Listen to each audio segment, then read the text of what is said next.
My name is Gasia Mikaelian. I'm an anchor and reporter at KTVU Fox 2 News in the San Francisco Bay Area. Let's talk about what Americans are searching during the coronavirus pandemic online by bringing in Tatiana Gonzalez. You're a Google search trends expert. Thanks for joining me today. Thanks for having me. I imagine that the Google searches really reflect what Americans are doing and also feeling. Can you give me some of the top Google searches? Yeah, we've seen a wide variety across YouTube. We've seen a lot of DIY searches kind of surge. And then across search, we've seen everything from spikes in new hobbies, celebrating online and connecting online with each other. And then, of course, we've seen really global all-time highs on how to help. So how to volunteer, how to thank those who are working, and food donations, searches like that. Let's go back to the Google video searches. I actually searched Google for home haircut tips, and I wanted to kind of get a couple for myself. My husband is the one who actually took scissors to my hair. I imagine haircuts specifically are pretty popular right now. Oh, yes. So haircuts are one of the most popular DIY searches, and shockingly and kind of horrifyingly to me, so is homemade eyebrow wax. So we've seen over a 4,000% spike in people looking how to make eyebrow wax at home. But yes, haircuts is way up there. It was one of the top. I also have to admit, I did search haircut fails, and you see these men and women, trying to cut their own bangs. They think, okay, right about here should be right. Then they let go, and the bangs, spring up, and you're like, no, that was way too short. So it seems like we might also be looking for moments of levity and a laugh as well. Yeah, absolutely. All right, let's talk a little bit more about the DIY. You mentioned haircuts. I kind of joked about banana bread. Everyone's baking banana bread. And then you also mentioned how people want to help. I actually took a step and I Googled my nearest blood bank if and when I'm in the position to give blood. That's one of the many ways people can help. Absolutely. We've seen people asking how to volunteer, how to donate food, how to help the elderly. Local restaurants is another high search that we're seeing because people want to help the local business owners in their area. One of the things that we did right before, I'm in the California, in the San Francisco Bay Area, and our public library said that they are going to close because of the coronavirus pandemic. And there was one last Sunday where we all flooded to our local library, and I stacked up on books and DVDs, and I thought, there's no way I'll get through this stack. I have gone through the stack, and I imagine that people are searching for ways to read books and other material online. How is Google helping with that?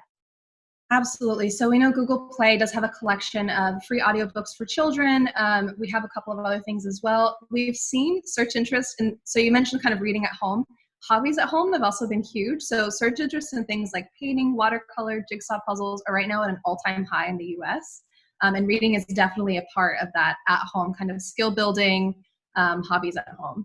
I also searched up a couple like weird science experiments that we can do with things that we have in the pantry. I have two little boys who are doing distance learning, so they've been home for weeks now.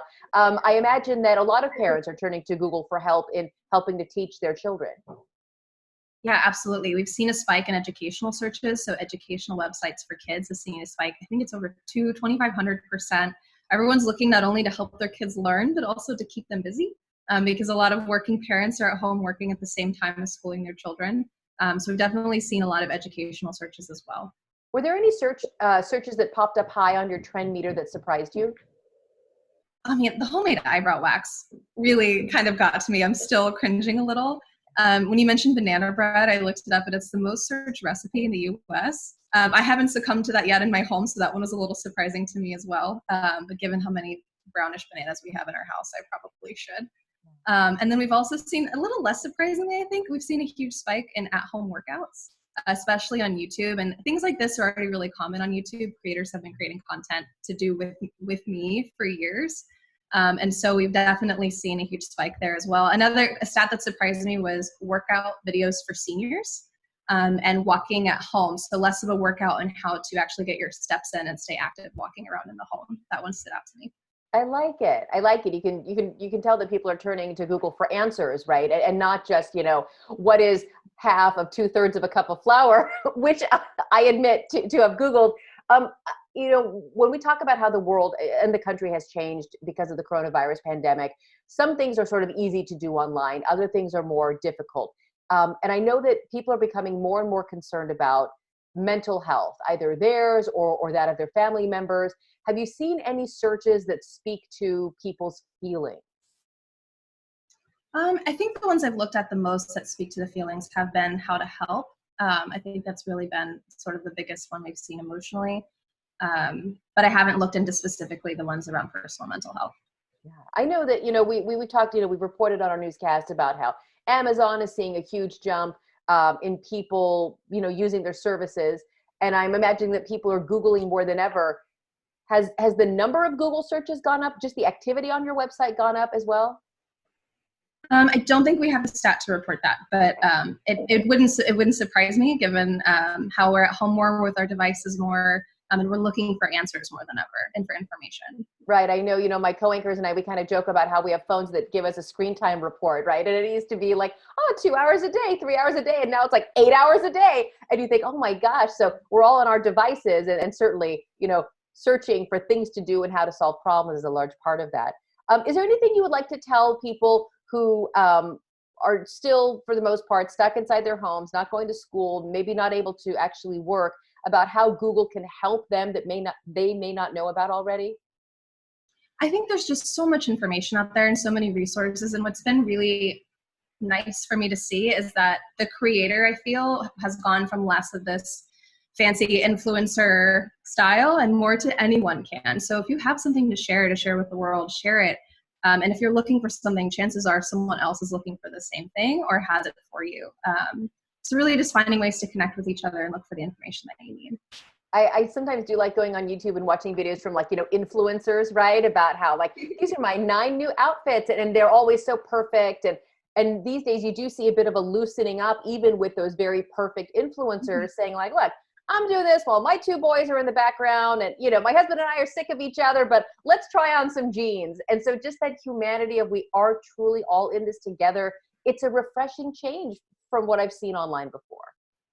Absolutely. And personally, for me, I've mentioned this to some of my colleagues, I feel weirdly more connected to some of my team than I did when I saw them every day because you get that lens into someone's personal life. So seeing their kids running around, them seeing my house a mess or whatever it is kind of opened this window into what our lives look like and remind each other that we're human. We're not just these robots at work who are producing deliverables and counting on each other for work. We're all human. We all have these lives. And for me, it's led to feeling more connected in some strange way. Well, I hope that hangs on even when we're all back at the office and back at school. So Tatiana Gonzalez, Google search trends expert, thank you for joining me today. Thank you for having me. Of course, and if you'd like more information on this or any other topic, you can find it anytime at coronavirusnow.com.